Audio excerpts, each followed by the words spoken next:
चलिए स्टार्ट करते हैं स्टैंडर्ड 10th साइंस 2 का first chapter heredity and evolution.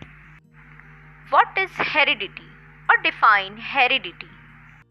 Heredity is the process by which the biological characters are from parental generation are transmitted to the next generation through genes.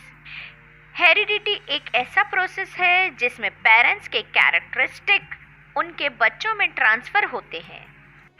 ये characters jeans के through first generation से second generation में और फिर second generation से third generation में transfer होते हैं। यानी हमारे अंदर जो भी कैरेक्टर्स हैं वो हमें अपने पेरेंट्स यानी फादर या मदर से मिलते हैं। कभी कभी ये कैरेक्टर्स सिर्फ मदर से या कभी सिर्फ फादर से या कभी कभी मिले जुले भी मिलते हैं। फॉर एग्ज़ाम्पल, यहाँ एक फैमिली के एग्जाम्पल से हम हेरिडिटी को समझते हैं।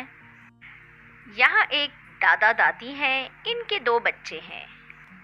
एक लड़की प्रिटी गर्ल सोनिया है और एक स्मार्ट बॉय है जिसका नाम राहुल है। सोनिया एक प्रिटी गर्ल है और उसके बाल उसकी मम्मी जैसे हैं। राहुल के बाल अपनी मम्मी जैसे नहीं हैं, लेकिन उसकी आंखें उसके पापा जैसी हैं। सोनिया की आंखें भी अपने पापा जैसी हैं, यानी ये कैरेक्टरिस्टिक उसे अपने पापा से मिली है। आगे चल के राहुल की शादी एक ब्यूटीफुल गर्ल रजनी से होती है और सोनिया की शादी एक मैच्योर हैंडसम मैन राम से होती है। इन दोनों के ही 3 बच्चे हुए। पहले बॉय की आँखें, उसके बाल का कलर और उसके बाल का टेक्सचर राहुल जैसा है। थर्ड गर्ल की आँखें बिल्कुल अपनी मम्मा जैसी हैं, बालों का कलर और टेक्सचर भी अपनी मॉम पर गया है। लेकिन सेकंड बॉय के बालों का टेक्सचर तो अपनी मॉम जैसा है, आँखें भी अपनी मॉम जैसी हैं, लेकिन बालों का कलर मॉम और डैड के दोनों कलर का मिक्सचर है। दूसरी तरफ सोनिया और राम की फैमिली में भी देखें तो फर्स्ट गर्ल की बालों का टेक्सचर कलर सोनिया जैसा है और आँखें भी अपनी मॉम जैसी हैं। सेकेंड गर्ल की आँखें अपनी मॉम जैसी हैं, लेकिन बालों का कलर दोनों का मिक्सचर है और टेक्सचर मम्मा जैसा है।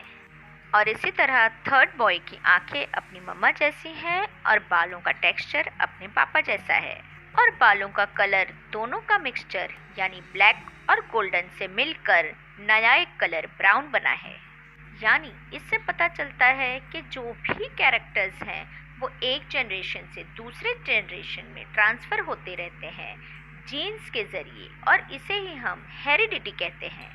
लेकिन ये ज़रूरी नहीं है कि हमें अपने पेरेंट्स से सारे कैरेक्टर्स मिलें। कुछ कुछ कैरेक्टर्स हमें डिफरेंट भी मिलते हैं, और ये भी ज़रूरी नहीं है कि सिर्फ आइज़ या बालों का कलर या बालों का टेक्सचर ही हमें अपने पेरेंट्स से मिले।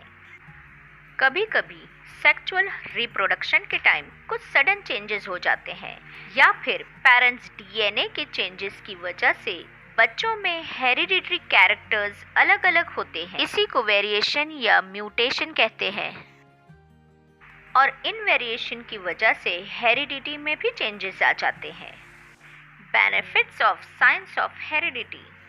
साइंस में हेरिडिटी को पढ़ना बहुत ही ज़रूरी और यूज़फुल है, जिससे हम हेरिडिटी डिसऑर्डर्स की बीमारियों को डायग्नोस कर सकते हैं, उनका ट्रीटमेंट कर सकते हैं और प्रिवेंशन भी कर सकते हैं। हाइब्रिड वैरायटीज़ के प्रोडक्शन, एनिमल और प्लांट्स के प्रोडक्शन करना और अदर इंडस्ट्रियल प्रोसेस जिसमें माइक्रो ऑर्गेनिज्म का इन्वॉल्वमेंट होता है, इसलिए भी हमें हेरिडिटी और उसके चेंजेस को पढ़ना बहुत ज़रूरी है।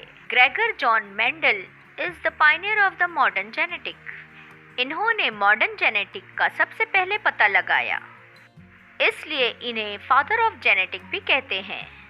इनकी कोशिशों से ही हम जान सके हैं कि किस तरह से जीन एक जनरेशन से दूसरी जनरेशन में कैरेक्टर्स को ट्रांसफ़र करती है, पर इस रिसर्च को करने में उन्हें बहुत ही लंबा टाइम लग गया।